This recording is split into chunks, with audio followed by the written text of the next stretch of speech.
We are back. College basketball hasn't left us. College Basketball Weekly by the Full Court Network. Luke Taylor here, simply known as LT, with my partner in crime, Sammy D, back for another one to talk about the greatest game in the world, college basketball. Don't forget to subscribe, rate, review. If you love us, you like us, just hit that subscribe button. Comment, like, share the rock, pass the rock. And if you're on Apple Podcasts and Spotify, give us a 5-star review and subscribe, just because you never know. We might have last-minute bonus interviews or episodes that hit the airwaves. But don't forget to check out our Substack page. If you really want to support us, we had a fantastic person on Twitter yesterday, my Louisville Cardinal fans, asking how they can support, join our Substack page. Probably March 1st, we'll have some bonus content to be kind of an insider of the Full Court Network. So busy week. And the thing I want to talk about, and I was talking to our boy Dave Shoemate at SEC Unfiltered this week, is Jay Bilas made this statement. He said it's tougher to win the SEC tournament than the NCAA tournament. What do you think about that statement by Jay Bilas? The Duke fans weren't happy. I know that much. You know, I understand why he said it. I don't agree with it. Is the SEC tournament going to be really hard to win? Yeah, but it's like don't downplay the big dance. Don't downplay, bringing your fans across the country to go see your team play. Don't downplay the Cinderella stories. Don't downplay the bigger arenas. And it's you're going to get 10 plus teams in no matter what in the SEC. Probably more likely 11, 12, possibly 13. Don't you think the 15th and 16th best team could beat some of these teams in the tournament? For sure. Absolutely. But it's like, I think the difference that I know about a SEC tournament is those teams that are like 7th, 8th, 9th, 10th, they're going to be playing for seeds. They're not going to be playing for their season to end. Right. And that's the difference. When you get into the big dance, it's your last game of the season, potentially. Right. And, you see what happens with the Jack Golkeys of the world. Right. They're out there to it's the first time on the big stage. That's why you get these Cinderella stories. And right. You see what happened with NC State last year. Right. And the run they went on. Is the SEC the best conference top to bottom? There's no question about it. Is it going to be ridiculously hard to win the regular season SEC? Is it going to be ridiculously hard to win the SEC tournament? No doubt about it. But don't downplay the big dance. Don't downplay the extra pressure that goes into that big dance where, coaches lose their job. You can have a great regular season, then get out the first or second round, and your entire season is shot. It's a disappointment. What happens if Bruce Pearl wins the SEC tournament and then loses second round in the NCAA tournament? He ain't losing his job. He's not losing his job, but it's a wasted season off the best team he's ever had. Yeah. Yeah, I can see that. If you look at the rankings and stuff like that, you have 4 teams in the top 10, 2 in the top 4, 8 in the top 20, 10 in the top 25. So you're playing almost a ranked game a ranked team every game. Mm-hmm. Over how many days is the SEC tournament? 4 or 5 days? Sure. I think that's why it makes it a little bit tougher, because that team has to survive and advance over 4 or 5 days. But it's also tough to win over 3 weekends. So, yeah, but it's not. It's for the SEC this year. It's not survive and advance. You're not you're still getting to the next tournament, even if you lose in the SEC tournament. And that, to me, that's the biggest difference. There's so much more pressure when you get into that first round in the NCAA tournament. Yeah, where it's if you lose, your season is done. Your college basketball career could potentially be done. And with the transfer portal, what you've been building with your teammates all year could potentially be done. Yeah, that's kind of over. I'm saying it's harder to win the NCAA tournament just with the added pressure that your season could be over with a bad 10-minute run. Yeah. Yeah, that's true. Yeah, I didn't look at it that way, but that's a good way to look at it. So you're saying Jay Bilas is full of poop? Yeah, I think the guy is losing his marbles each year. I think I'm a Jay Bilas fan, but it's some of the stuff he said the last couple of years. I'm like, come on, dude. You're better than that. Yeah. Well, there's 2 teams that have really impressed me in the SEC and probably nationwide. Missouri and Vanderbilt. Missouri is 16-4, 5-2 under the Dennis Gates era. I mean, they struggled last year. I was a little bit nervous. They lost to a really good Memphis team at Memphis by 8. They beat Kansas. They beat Kansas pretty handily by 9. Lost Illinois by 3, but just beat Ole Miss by 8. I mean, Tamar Bates is a ball player. I mean, he's shooting 50% from the field goal range. We've been big Dennis Gates fans, since his days at Cleveland State. And the last year was really disappointing at Missouri. And he,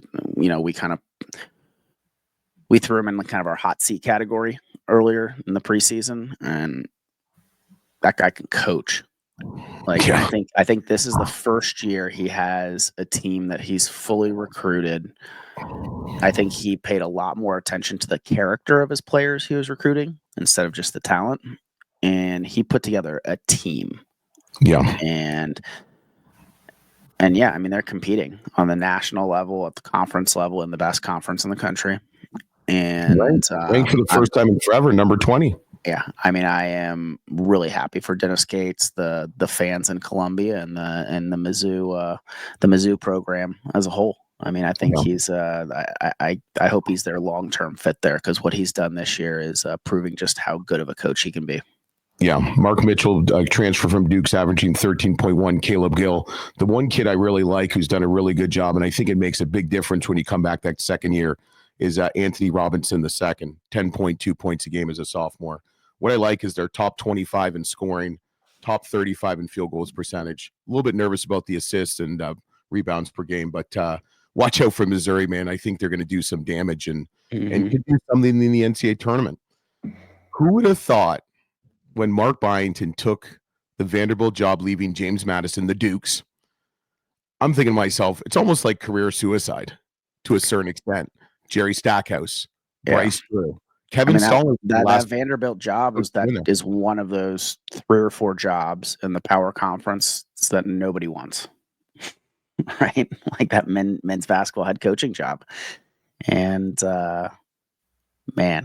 he is. How about Vanderbilt athletics? Just with what they did in football, and then now what they're doing in basketball. I mean, they should be capitalizing on this. And Mark Byington's a winner. He's a known winner around the country, with what he did at James Madison. I thought it was going to be like a 3 or 4 year turnaround. And I thought they were going to actually give him the time to do it, right? Just knowing where the program's been the last 7 to 10 years. Year one, like I'm at a loss for words, because I think it is one of the hardest coaching jobs in the country, especially this year with who they have to play.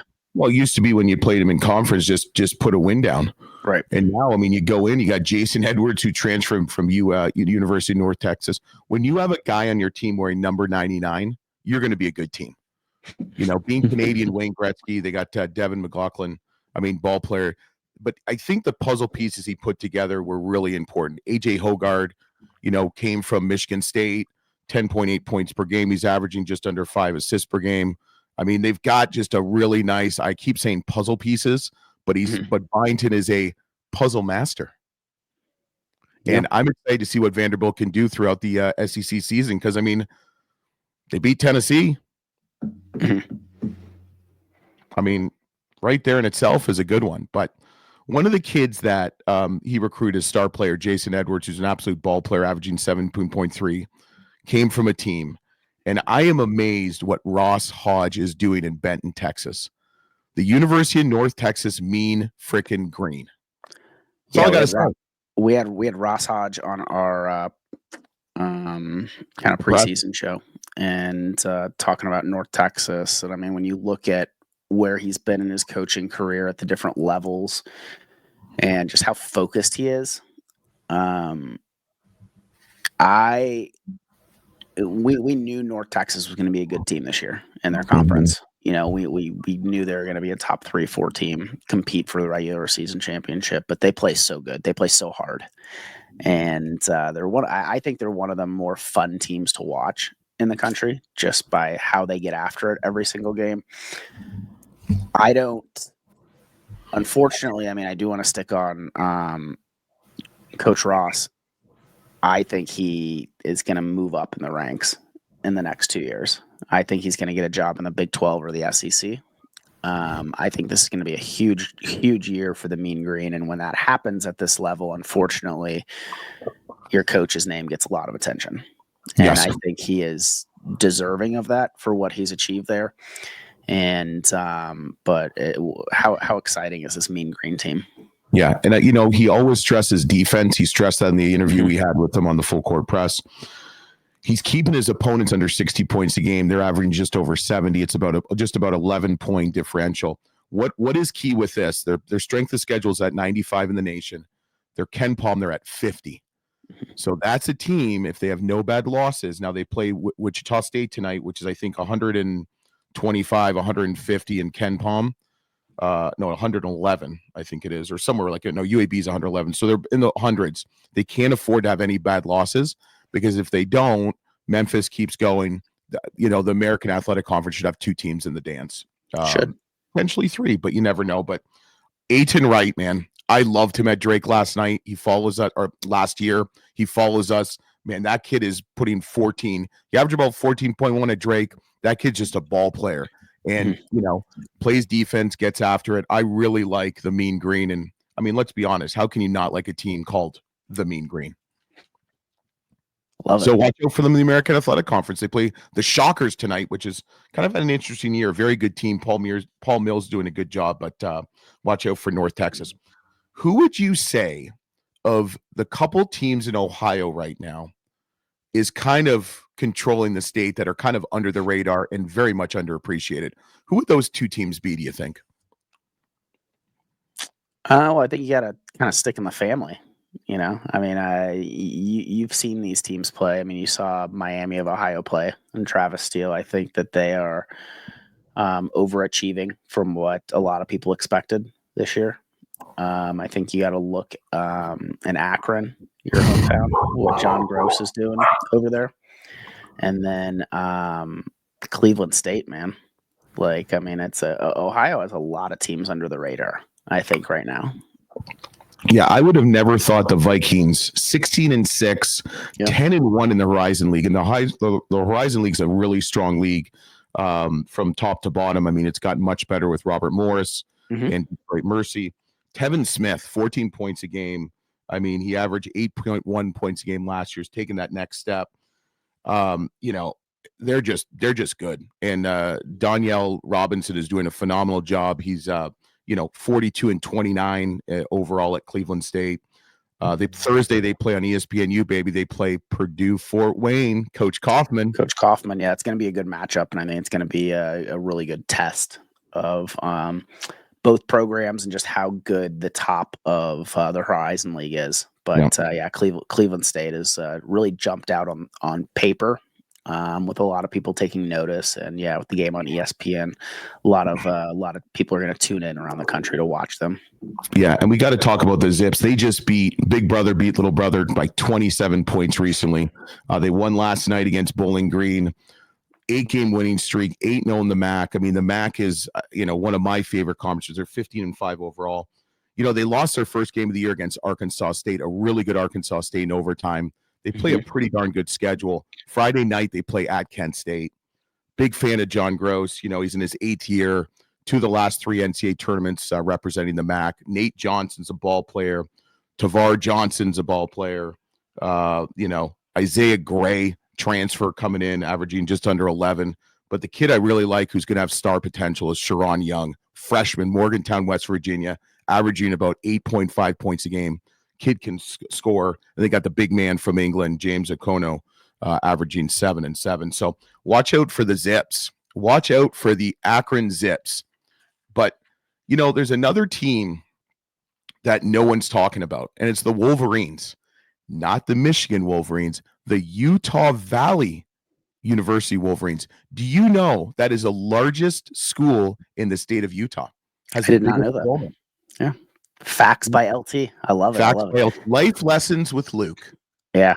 No, Utah Valley, man. I think they're on a 10-game winning streak. They didn't lose a game all of January. Just ran through it, 7-0 in WAC play. Coach Todd Phillips doing what he does. Guys like Carter Welling, Dominic Nelson, just having ridiculous years, especially the last several games. I'm not as surprised when you started looking at the background. This is a Utah Valley team that made it to the semis of the NIT tournament 2 years ago. They had 28 wins. They win on the road a lot. So I'm not as surprised, but they're rolling through the WAC right now. Yeah, they beat a couple weeks ago, January 9th, they beat Grand Canyon by 8 points. Grand Canyon was potentially a top 25 team during the season last year. Yep. So I really like Tanner Tolson. He's averaging just under 12. What Todd Phillips is doing in his second year as head coach is pretty remarkable. They were 16-16 last year and 7-0 in the WAC. And it'll be interesting to see as the WAC kind of as conference realignment goes where Utah Valley heads up. But really good facilities, good fan support, and I'm really surprised. I never would have thought they were the largest university in the state. I thought it'd be Utah or Utah State. So I will tell you the team. If I had to pick one team that has surprised me the most and could be the turnaround team of the year, it has to be when the Louisville Cardinals selected Pat Kelsey as their new basketball coach. What they're doing in Louisville, Kentucky is absolutely remarkable. Talk about we get to talk to a lot of head coaches, right? And we always like to ask the question, how's the community treating you? How are you fitting in there? Because I think that's a big piece. And I can't think of a better connection, right? Just a better fit than Pat Kelsey and the Louisville Cardinals basketball program. It just seems like it's peanut butter and jelly down there. It just seems like it just goes so well together. And Louisville fans, they demand greatness. They demand wins. It's one of those programs that we talk about often that they're not going to wait more than a year or two.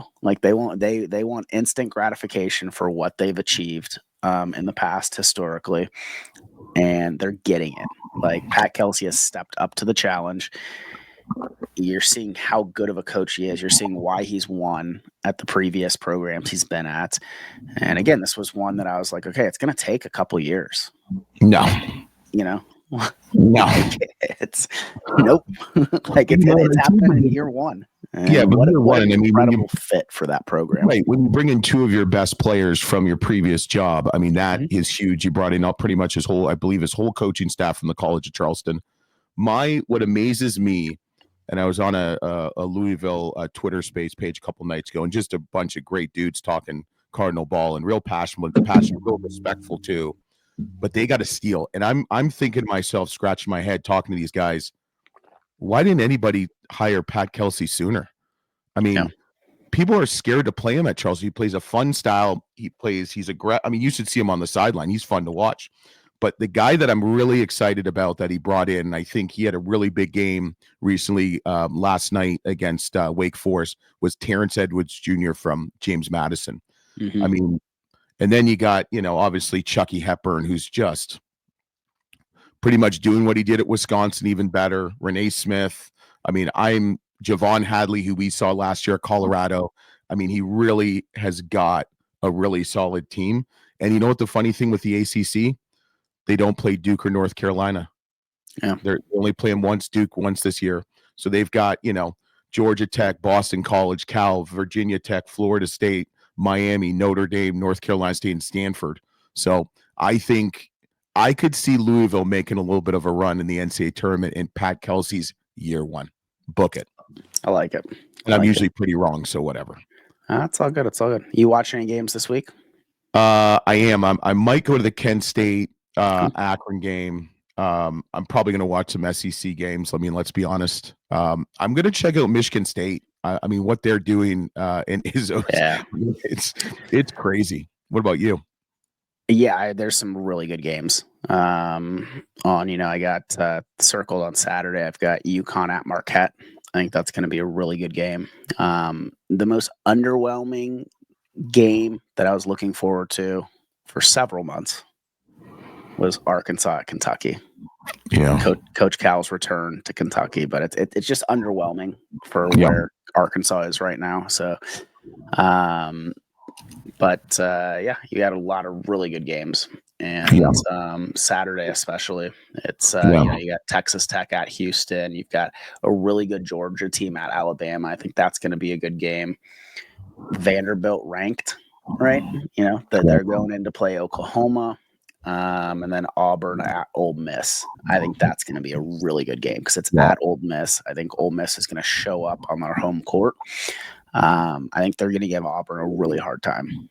Yep. You forgot Indiana against Purdue. That's going to be an interesting Friday game. Yeah. Yeah, that's going to be interesting. Indiana at Purdue. This is kind of on the Mike Woodson watch alert, I guess.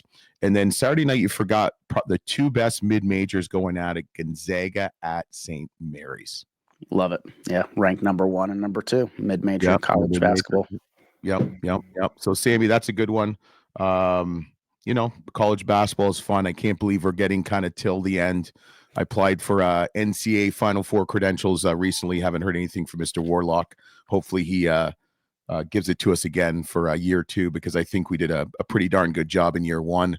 Got a lot of good content. But I put my credentials in for the first and second round of the MAC. The MAC's hosting it. Sorry, the NCAA first and second round in Cleveland. MAC's hosting it, so hopefully that'll be good. And I might pop over to the Sweet 16 in Indianapolis. Go see my guy Sean Sullivan. So thanks for listening. Thanks for watching. Don't forget to subscribe, rate, and review. Follow us on our Twitter handles, LT and Sammy D1, and at the Full Court Network on Instagram. Join our Substack page. Just supports us. We're growing this newsletter.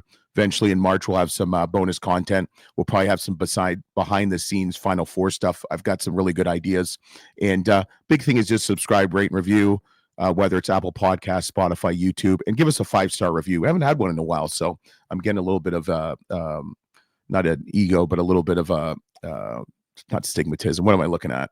I don't know. I think our fans are just happy. We don't put pressure on them. No. But it's the feedback we're getting on all of our social channels and everything. You're doing a good job loading that with content each day, and starting some conversations with people. And awesome. It just reminds me just how passionate college basketball fans are. And, absolutely.